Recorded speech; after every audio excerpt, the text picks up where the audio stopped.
PFM stands for Premiata Forneria Marconi, which is Italian for award-winning Marconi Bakery.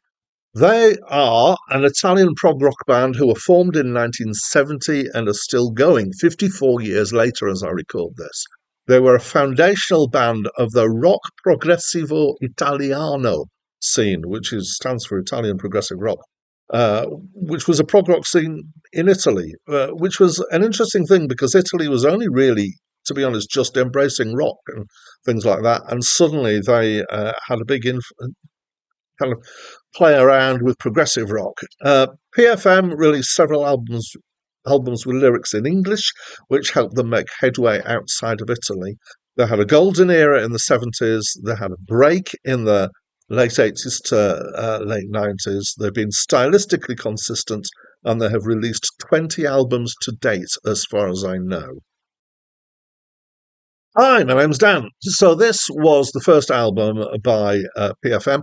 It's not my first encounter with it. So I've been doing this channel for about 2.5 years now, but I didn't just spontaneously start doing reviews. Before this, I did reviews on a blog, and I got through about 400 odd reviews on that blog. And before that, I was doing reviews on Facebook. So they've just sort of slowly become more public, as it were.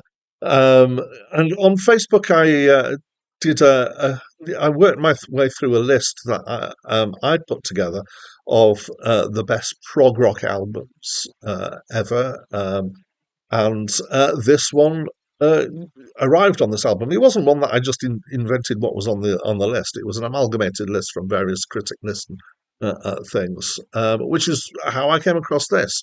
When I reviewed it, so it's about, I think, 4 years ago that I reviewed it, and I gave it a 9 at that point, 4 or 5 years.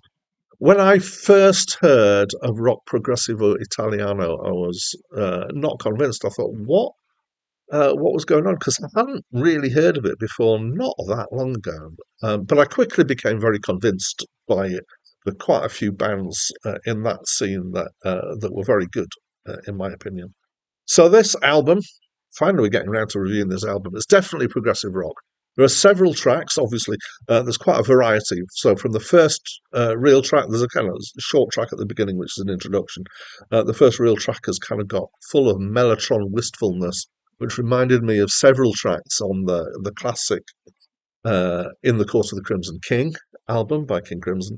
And then the next track, after that, third track, which is quite hard rock, which felt quite a lot like Focus of Hocus Pocus fame. And then there's a two-part Dove Quandro, which is more orchestral and has classical instruments. The start of the part two's got a really nice bit of solo piano in it. It's interesting when you have an album that has mellotron, harpsichord, and mini moog all together on it. Several different keyboards. For those of you who don't know what mellotron is, it's a very early version of a sampler that used tapes, and you had a tape loop for each key, and you press the key and you play that tape loop. And it's a classic sound from actually quite a lot of 70s stuff, but particularly from prog rock of the 70s. Harpsichords, another keyboard. Mini Moog is a small synthesizer, and we were in the early years of synthesizers still here in 1972. So the singing on this album is in Italian, so I don't really know. I don't really know. I don't know at all what they're singing about. My Italian is very, very weak. Um, yeah, I would do slightly better in French and German, but not so much better, really, to be honest.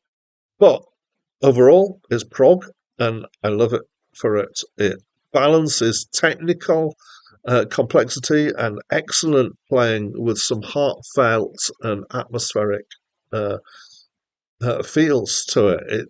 It's quite rare, I think, to actually get feeling and technicality so well presented together and not be pulling against each other in tension. There's quite a lot here to be dug into. As I said, it's quite varied. It's versatile. They're definitely versatile musicians. Almost too much. It's the kind of album that maybe if it was a bit less varied, it'd have a stronger identity of its own. But I don't want to I don't want to suggest that they shouldn't have done it like this because I do like it. It's the kind of album that you could get lost in just musically, and yeah, yeah, I did some. It's a really good album for listening to in the dark on headphones. I didn't love it quite as much as I did 4 years ago, and I don't know why. Although maybe it's because it's less surprising the second time around. First time I ever listened to it, I was completely blown away. Now I still love it, but just not quite such a big impact on me. So that's what I think of this album. If you've not heard it before and you're into your prog rock, please do check it out. I think you would be pleasantly surprised. If you do know the album and you want to give me any kind of opinion on it, I'd love to know. If you don't know it and have a listen, then give me your opinion. I think it'd be great. The next album to review on the channel is Journal for Plague Lovers by the Manic Street Preachers, and that's it from me for now.